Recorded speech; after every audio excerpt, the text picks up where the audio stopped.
Hello all, welcome to the next video of conditional statements. We were discussing about the Python programming conditional statements or selection statements. I hope all are following the COVID guidelines, and after this class you will be able to use the if-else statements, nested if statements and if-elif statements properly. So in the last video we have seen the working of if statements and if else statements. Now we are continuing with the other two statements of selection statements, that is nested if statements and if else statement. So going to the nested if else statement, if any other conditional statement is put inside the true block or the false block, then it is known as the nested conditional statement, which means that you can put one more conditions either in the true block or the false block of the original if statement. So you can see the example here. Here you can see that this is the original if statement where the cursor is moving now. The original if statement, and this is the true part of the if statement, and this is the false part or the false block. That is, you can see the else part here. So again you can see that in the true block itself there is again a if condition, if else condition, which is another conditional statement. So this type of nested if statements is useful where you have multiple or nested test conditions, multiple conditions. So here you can see the example of x coordinate and y coordinate, where you are checking whether 2 points lies in the first quadrant, second quadrant, or third quadrant, or the fourth quadrant. So if x is greater than 0, it means that there are two options where it can be in first quadrant or the fourth quadrant. So we go for again a checking condition inside the true part. If it is else part, that is if x is negative, it means that it may be in second quadrant or the third quadrant. So we go for one more conditional check the value of y. So this type of questions or this type of situations where we need multiple checking is we use nested if statements. Similarly, when there are a series of conditions one after the other, and only one condition can be true at a time, if there are such situations, you can go for if else statements. The conditions to be tested is placed after the if part of the or the elif part. That is, if where the if statement comes or the elif statement comes, you have to put the conditions there. Where none of the conditions match, then the block of statements in the else part will be executed. We'll see with the help of an example. And one more thing, the if header as well as the elif header and the else header should always end with the colon. You have to check that the colon should be there, and also the body of this headers should be in the same indentation level, otherwise it will give you an error. These are some theoretical aspects of if else statements. You can see with the help of an example. We'll see. Here you can see that I'm taking a value, that is marks percentage I'm taking. If you want to check whether it is greater than 90%, if you want to grade it, or if you want to categorize it into different grades, what you will do? So there are multiple checkings here.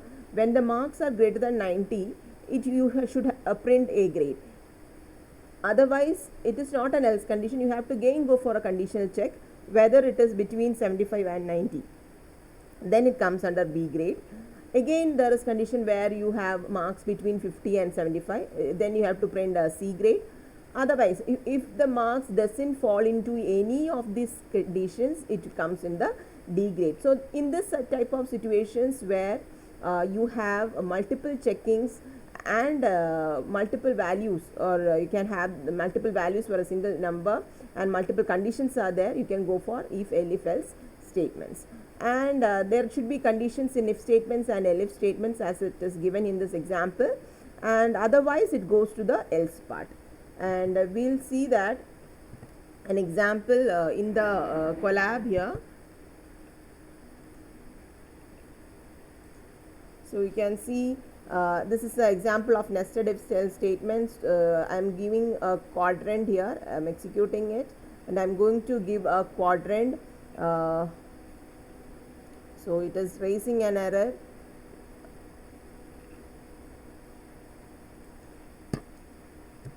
That's why if any of the colon syntax error will be there, it will be giving you an error here.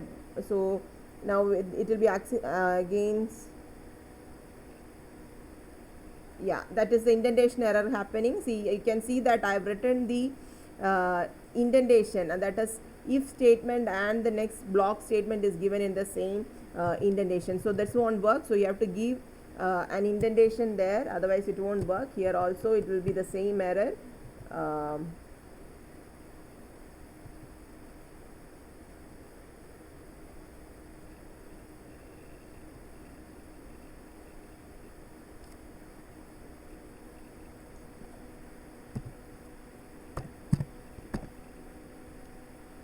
Here I have giving the value of, that is a nested, to show that it is nested if. One more condition should be there, so that has to be written here with colon, and all these comes under the true part. So it should be in the same indentation level. Indentation plays an important part in the if-else statements. So that has to be kept in mind while you are using the if statements. Here this if statement comes in the else part, else block of this if statement.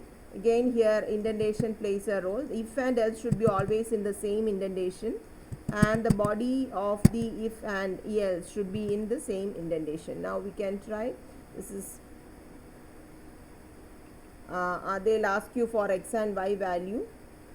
Check the indentation part. So the coordinate, they are asking for coordinate, x coordinate. I am giving x coordinate as positive 2, and again y coordinate, they will be asking the y coordinate now. Again I am going for a positive value, which is in the first quadrant. So we can see that again I am giving a 5 value. You can see the output will be, and the point lies in the quadrant 1. You can see that point lies in the quadrant 1.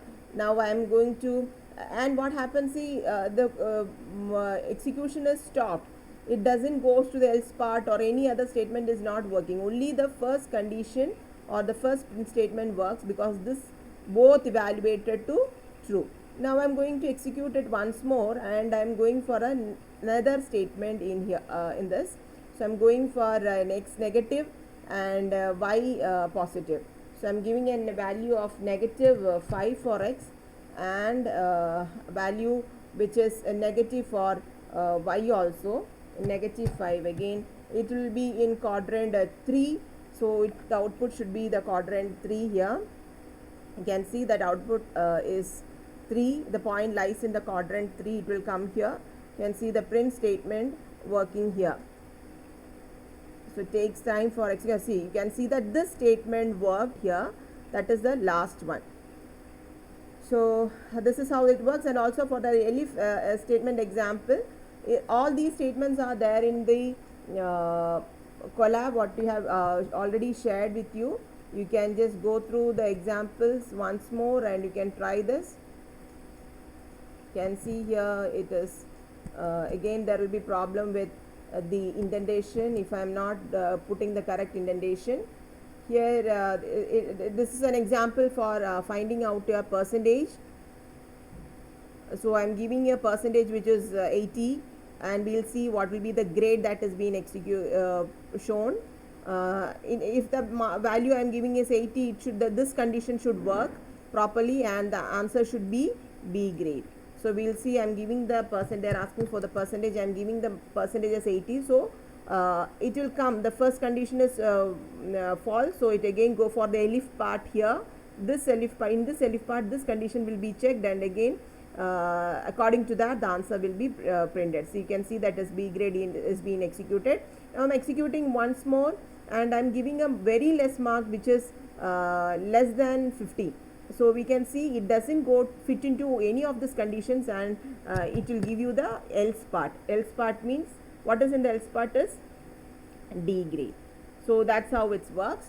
Now coming back to the statements. See, in between, if any at any point of stage we have a need that a statement block should be there, but no commands need to be executed. So in that case, we put a pass statement there. Actually, pass statement overrides the remaining statement and it goes. It does nothing actually. For example,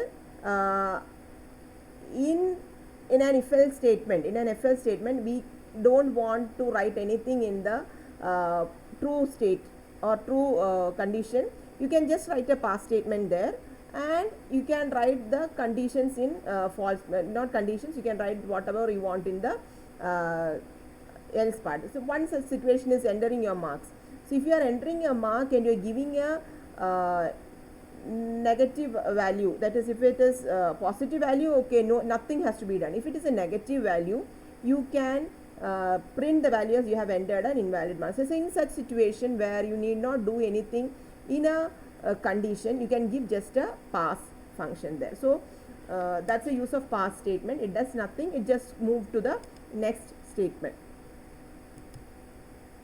Now one more thing you have to know, that truth values and the false values. See, all the objects have an inherent boolean true or false value. All non-zero numbers and non-empty numbers are true values. Zero numbers, empty objects and the special object none are considered as false. So whenever we compare, this is useful where we compare something. So when you go for some comparison, you need to check whether if it is a non-zero number, automatically the boolean value of non-zero number is 1. That is, it is true. So, or it is 1. So otherwise it is false or it is 0. So this is needed when you go for the conditional checking. So another case is the values returned by, you can use this and or operator along with the if conditions, if statements.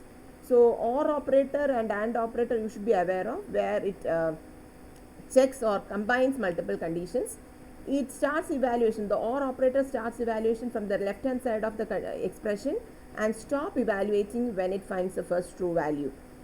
Similarly, AND operator starts evaluation from the left hand side and stops evaluation when it finds a false value. So this is how it works, and we can have there is an example here. These are the truth values. We see that example of a truth value is a is equal to hello, which means that it is a variable which is having some value. So if a means, the meaning is that it is a non-zero value. If a means it is a non-zero value. Okay, something is there, so it is a non-zero value. But here what happens to the second one? B is a null string, nothing is there, it is a null string, so it becomes a 0, or object in absence an object gives you a 0 or a false value. Now here it is none. This none means it also gives you a negative value or a zero value, which gives you a false. So you can see, run this thing in the Colab and you check yourself how this positive values, zero values, true values and false values works for you. Thank you.